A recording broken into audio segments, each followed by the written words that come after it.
ለብዙዎቻችን ትልቁ ጥያቄ ለምንድን ነው የምፈተነው? ለምንድን ነው መከራ በህይወቴ ላይ በዛው የሚለው ሳይሆን እስከ መቼ ነው የሚቀጥለው የሚለው።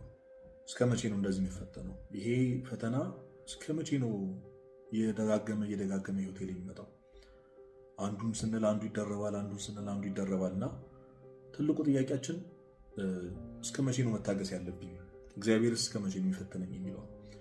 ይህን ነገር ሳስብ አይምሮዬ ላይ የሚመጣ አንድ ታሪክ አለ። አንድ ሰው በመንገድ እየሄደ አንድን ወርቅ አንጣሪ ይመለከታል። ያ ወርቅ አንጣሪ በተደጋጋሚ ወርቁን እያወጣ ድጋሚ ወደ እሳት ይከተዋል፣ በደንብ አድርጎ ያነጥረዋል።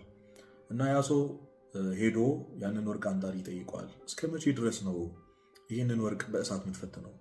እንደ ጠራስ በምንድን ነው የምታውቀው? መቼ ነው የሚበቃው በእሳት መቆየት ብሎ ይጠይቋል። ያ ወርቅ አንጣሪ መልኬን በላዩ በወርቁ ላይ እስካየው ድረስ አለ። ወርቁ እኔን ማሳየት እስኪጀምር ድረስ፣ በዛ ልክ እስኪጠራ ድረስ፣ ንጹህ እስኪሆን ድረስ እሳት ውስጥ አቆየዋለሁ። እግዚአብሔር እዚህ መከራና እዚህ ፈተና ላይ የሚያቆየን እውነተኛ መልኩን በእኛ ላይ ማየት እስኪጀምር ድረስ፣ እስክንጠራ ድረስ። ለዛ ነው ቅዱስ ዮሐንስ አፈወርቅ እግዚአብሔር ወርቅ አንጣሪ ነው፣ እኛ ደግሞ ወርቆች ነን ያለን።